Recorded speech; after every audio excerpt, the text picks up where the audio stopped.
Tronditë dhëndri, zbulon se gruaja e tij është burr. Ai që nuk ishte ajo. Dielli mesditës së shtatorit binte përmes xhamave të dritares së madhe të dhomës së gjumit, duke ndezur mira grimca pluri që vallëzonin në ajër. Era e kafeve të sapo çara vinte nga kuzhina e përzier me atë të parfumit të lehtë që Ana përdorte çdo mëngjes. Jashtë fëmijët e lagjes luanin në oborr. Britmat e tyre të gëzueshme arrinin të mbytura deri këtu.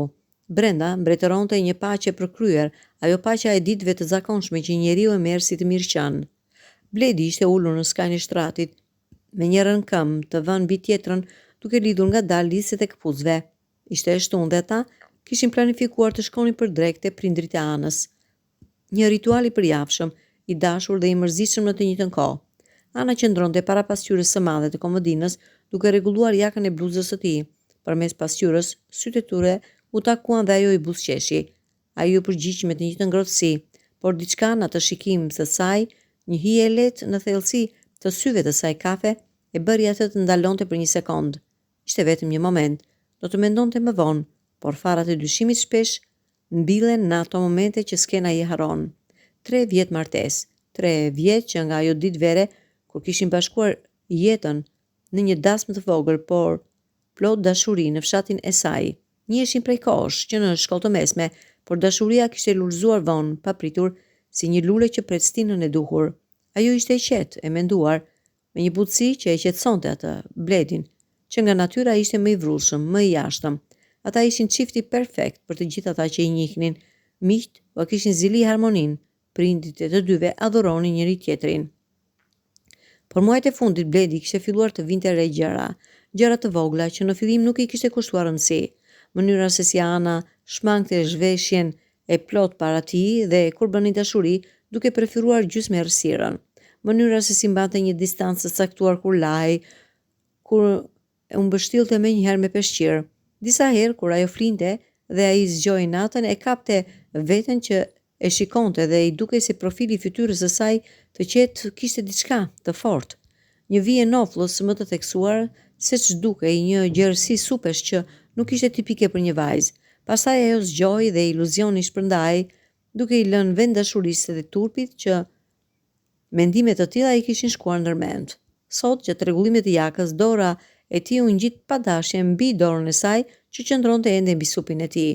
Për një çast të shkurtër ai ndjeu në lëkurën e saj të lëmuar diçka të çuditshme, ashpërsinë e një supi më të gjerë se sa duhet për një bluzë të tij.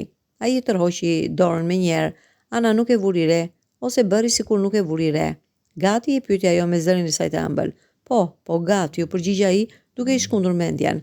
Dreka kaloi si zakonisht. Vjeri, një burr i heshtur dhe punëtor, foli pak për të korrat. Vjera, një grua e ngrohtë dhe mikpritse, e mbushi pjatën e Bledit 3 herë. Ana qeshi, bisedoi, ishte ajo e zakonshmja, por Bledi nuk mund të hiqte qafe, atë ndjesi shpimi, atë fije dyshimi që i ishte ngjitur pas mendjes si rrjet me rimange. Rrugës për në shtëpi ai nuk foli shumë. Ana e pyeti nëse ishte i lodhur. Ai tha po, se puna e javës i kishte raskapitur, gënjeshtra e tij e parë e vogël.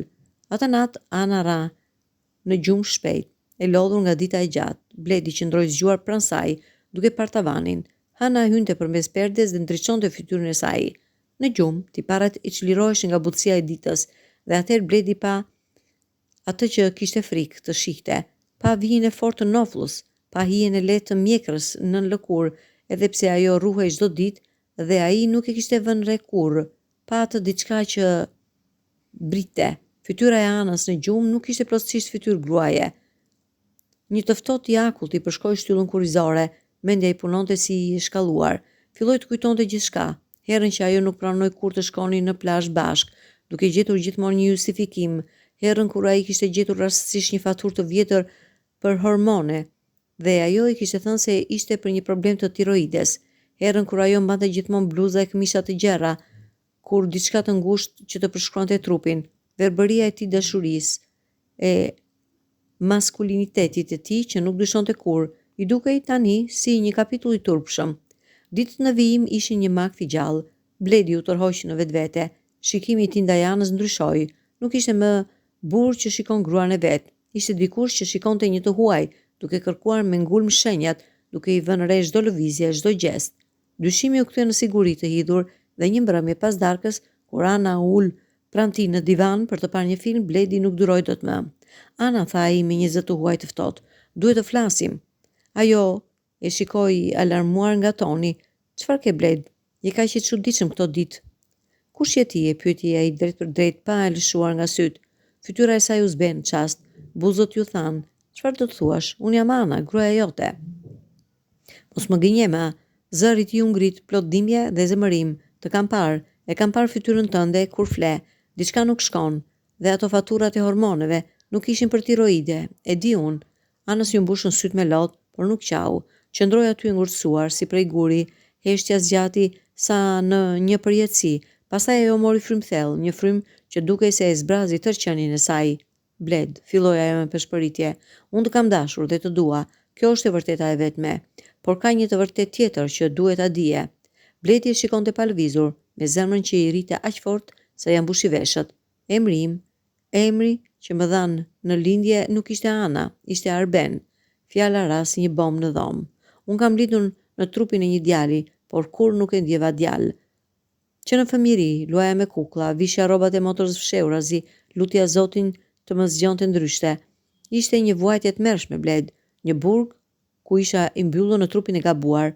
Bledi donte të fliste, por fjalët nuk i dilnin, donte të bërtiste, ta ndalte, ta përzinte, por trupi i tij ishte i paralizuar nga tronditja. Kur mbusha 20 vjeç, vendosa, fillova terapinë hormonale. Ishte e gjatë dhe e vështirë. Familja ime, prindrit e mi, e din, më mbështetën, më ndihmua të bëhesha ajo që isha gjithmonë, Ana. Kur të takova unë, isha tashmë Ana, prej vitesh. Në çdo dokument, në çdo gjë, isha Ana. Mendova se e kisha lënë pas atë jetë, se mund të jetoja normale. E dashur, lotët i rritin i qetë, pa të qara. Të kam dashur sinqerisht, çdo moment me ty ka qenë vërtet, por kisha frikë. Frika se mos më refuzoje, se mos më shikoje si përbindësh, se mos më merrje dashurinë tënde. Dhe tani, ra përsëri heshtja. Bledi më në fund gjeti forcën të fliste. Zëri i tij ishte i krisur, por plot hidhërim të thellë. Si mund të thuash se dashuria jote ishte e vërtet? Ti më ke gënjyer çdo ditë të martesës sonë. Martesa jon është një gënjeshtër e madhe.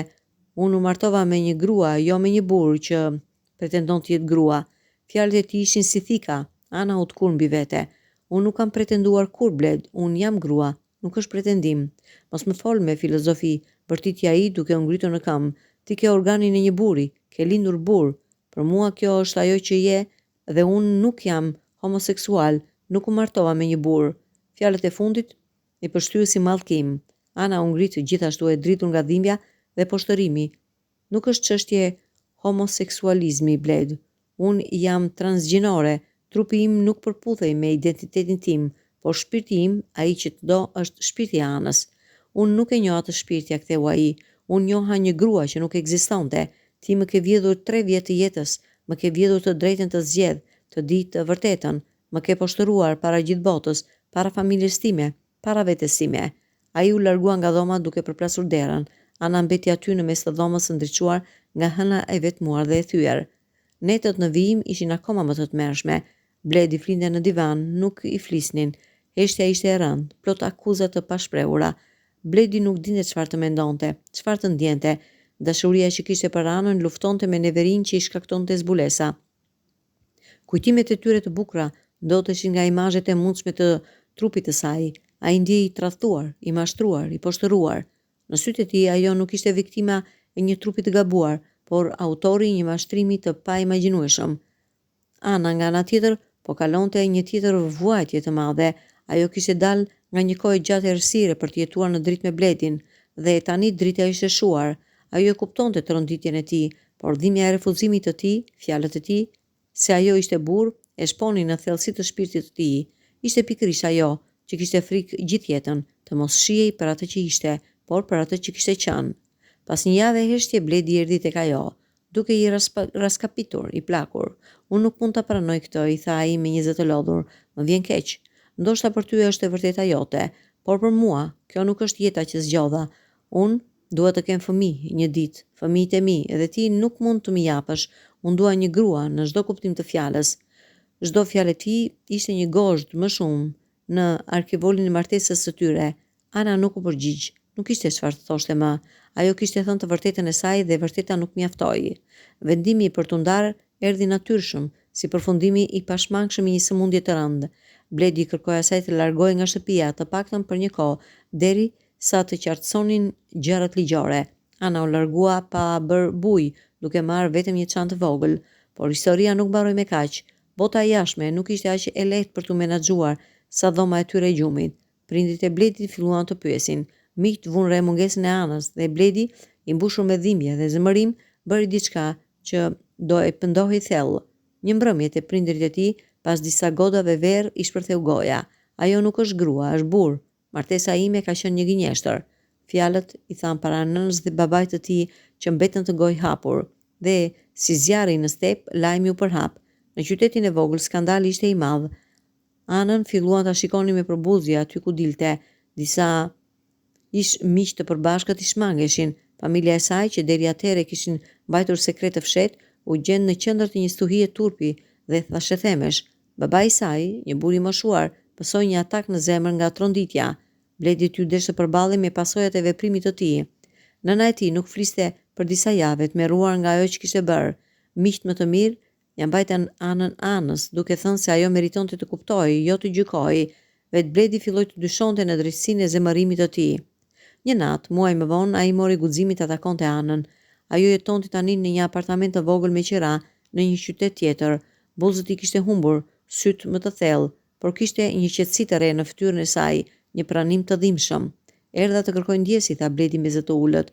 Për atë që thash, për atë që bëra, nuk ishte e drejtë, ti nuk e meritoje të turp. Ana e shikoi në sy, nuk ishte më lot, ishte e vërteta jote Bled, e dhimbshme por e jotja, dhe unë të fal, por ajo që më theri më shumë se çdo gjë, jo për mua, por për babain tim. Bledi uli kokën, e di, dhe do ta mbaja të faj për gjithmonë. Unë nuk jam armiku yt, vazhdoi Ana. As ti nuk je imi, ne ishim dy njerëz që u dashuruam, por bota jon ishte ndërtuar mbi një të vërtetë që unë nuk pata guximin ta them në kohë. Dhe ti nuk pate guximin ta pranosh kur e dëgjove. Si mund ta prisja që ta pranoja, pyetja ai me dhimbje. Nuk e di, u përgjigj ajo. As unë nuk e dija si të jetoja me të për kaq shumë vite. Ndoshta dashuria e vërtet nuk ka të bëjë me trupin, por me shpirtin, por unë e kuptoj që për ty trupi ka rëndësi dhe e pranoj. Ata qëndruan në heshtje për një kohë të gjatë, nuk kishin më asgjë për të ndarë, përveç kujtimeve dhe dhimbjes së përbashkët. Çfarë do të bësh tani? Pyeti Bledi. Do të jetoj, tha ajo thjesht. Do të vazhdoj të jem Ana dhe shpresoj se një ditë do të gjej dikë që do ta shohë shpirtin tim pa e gjykuar udhëtimin e trupit tim. Bledi u ngrit për t'u larguar. Në prag të derës u kthye dhe shikoi edhe një herë. Unë të kam dashur vërtet Ana, këtë di, dhe më vjen keq që dashuria ime nuk ishte aq e fortë sa të përballonte të vërtetën tënde. Ajo nuk përgjigj, vetëm tunti kokën ngadalë. Bledi doli në anën në natën e ftohtë. Qielli ishte i pastër dhe yjet shkëlqenin larg, indiferent ndaj dramave njerëzore. Ai jeste ngadalë duke menduar për atë që kishte humbur dhe për atë që kishte mësuar. Dashuria e tij për Anën kishte qenë e vërtetë, por ajo dashuri ishte ndërtuar mbi një perceptim që tani ishte shembur. Ai nuk ishte njeri i keq, as ajo. Ata ishin thjesht dy njerëz të brisht që u përplasën me një të vërtetë më të madhe se ata vetë. Dhe në atë natë qetë, në nyjet e panumër, Bledi kuptoi se plagët më të thella nuk janë ato që na bëjnë të tjerët, por ata që i bëjmë vetes duke mos ditur të duam pa kushte, ose duke mos ditur të themi të vërtetën në kohë. Jeta vazhdoi për të dy, në rrugë të ndara, por të shënuar përgjithmonë nga ajo dashuri dhe ajo gënjeshtër, nga ajo humbje dhe ai mësim i dhimbshëm se njeriu është shumë më tepër se shuma e pjesëve që shihen me sy.